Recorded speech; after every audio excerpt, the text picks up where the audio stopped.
What's up? What's going on? What's good? That's right, the boxing source here, checking in. And you know what? You see the thing here. Did Benavidez decline to fight at 168, or did Canelo say no to fighting David Benavidez? This is pretty much going off of what the WBC had sent out, or the message that was given out to David Benavidez in reference to what he was going to do as far as like which weight class he was going to campaign in, whether it was going to be 168 or at 175.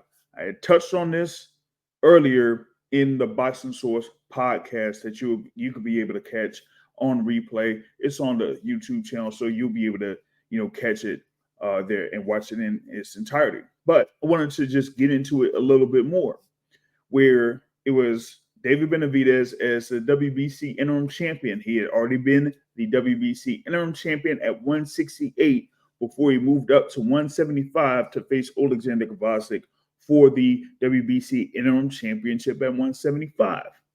And with him getting that decision win over Kovacic to become the WBC interim champion at 175 light heavyweight, pretty much like had a choice as to which weight division he would be able to stay in and where he would be able to campaign in.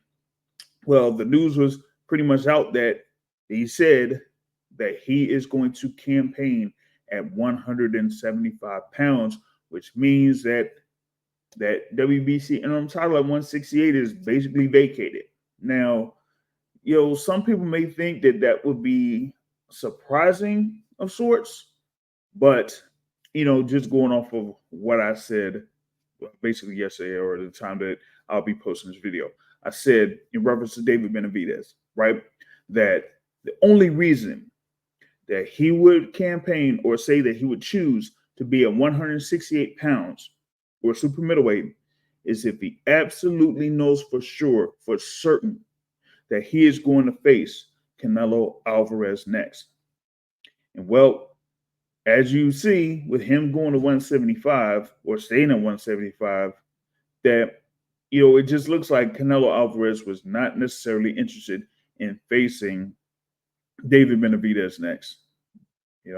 Of course, is this the report as far as like who Canelo's next opponent could be, which I'll touch on a little bit later. But we just want to deal with directly this thing here with Canelo and Benavidez.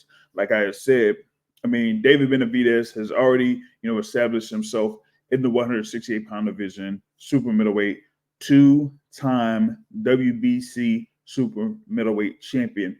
Never really lost it inside the ring, basically lost it outside of the ring on two occasions, one for weight issues, which that was pretty much, during lockdown. And I'm telling you, in a lot of cases there, I probably would tell you that's the toughest time to try to stay within weight in that type of stuff, because you don't necessarily have all the resources, so to speak, in order to be in weight, stay in weight, and whatnot.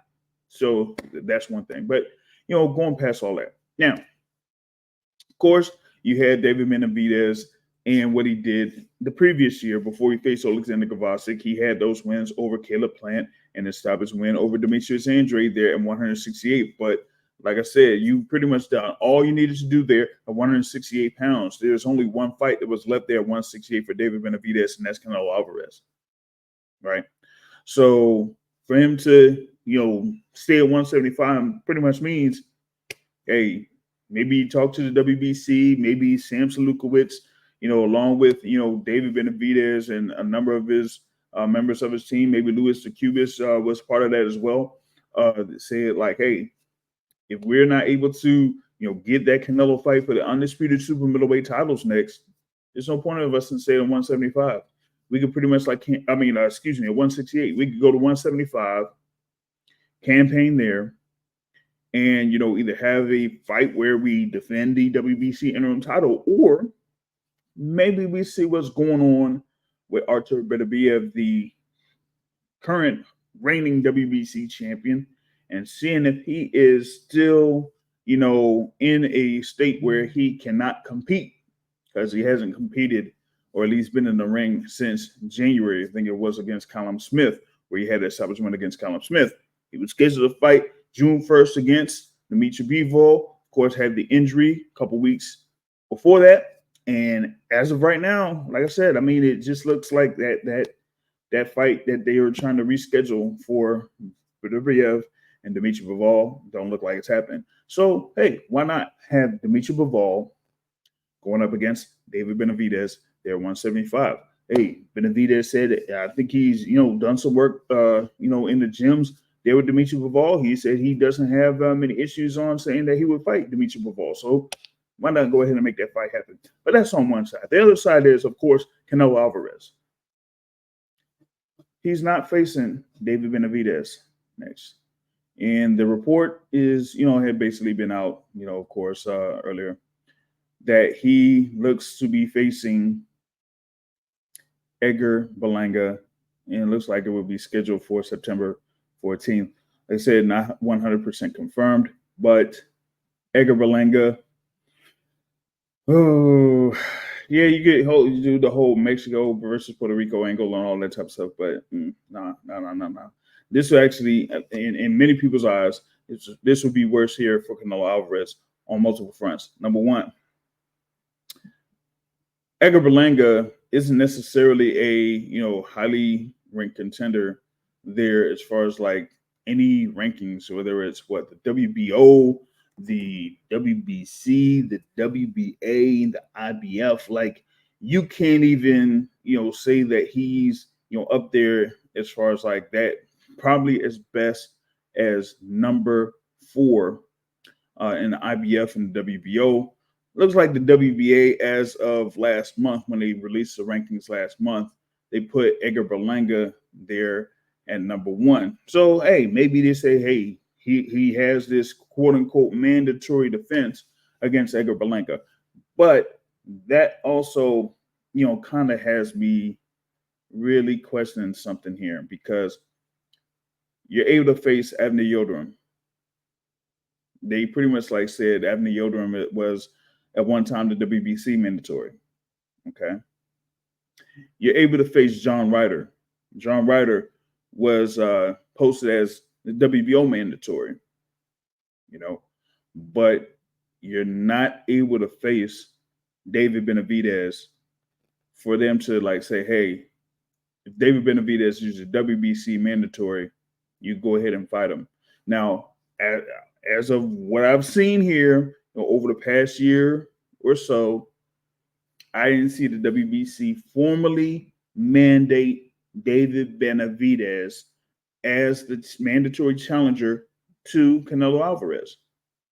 If they did, then you would have something where they would have worked out a deal, either whether it work out a deal for a fight, work out a deal for a step aside to pay David Benavidez off so that Canelo could fight somebody else, or if they didn't come to terms after a certain point, it would go to a purse bid. We haven't seen anything like that yet, have we? No. And we've seen Canelo Alvarez, deal with WBC mandatories before, like Gennady Golovkin, and you see what happened that first time around. What did Canelo Alvarez do? Purse bid, 55-45 or whatever it is. Oh, no. He gave up that WBC belt. Now, in this particular case, yeah, you could have had it to where, David Benavidez could have tried to say, hey, if we could have done something and we could have worked out and say, hey, I'll be at 168, push for the WBC to make him a mandatory challenger.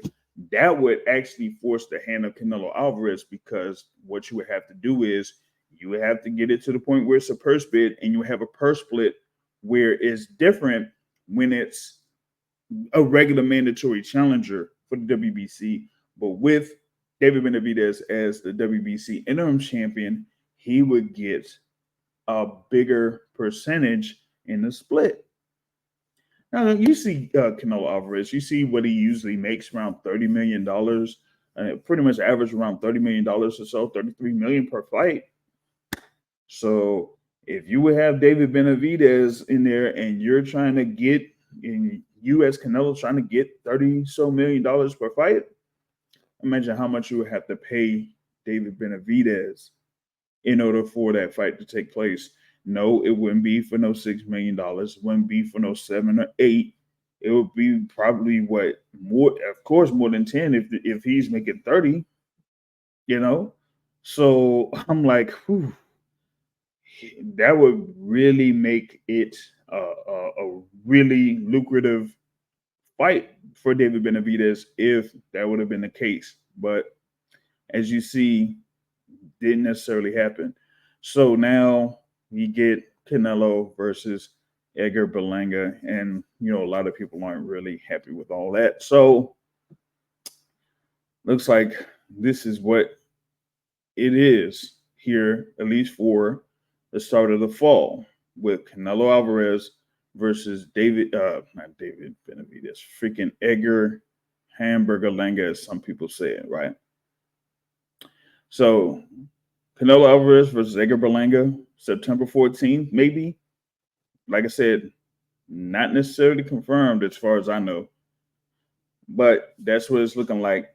And for David Benavidez, we'll see what he does at 175, whether he has a fight to where he defends that WBC interim title, or maybe it's to the point where the WBC championship is vacated due to Batervia being injured, and he gets elevated to become the WBC champion, and he would face Dimitri Bivol.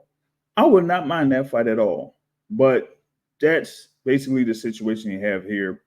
As we got this situation, like I said, if I was Benavidez, maybe they had a situation where he said, "Hey, we might consider 168." He said, "Hey, he has no issues being at 168 and being ready for September after having this fight on June 15th against Alexander Kovacic."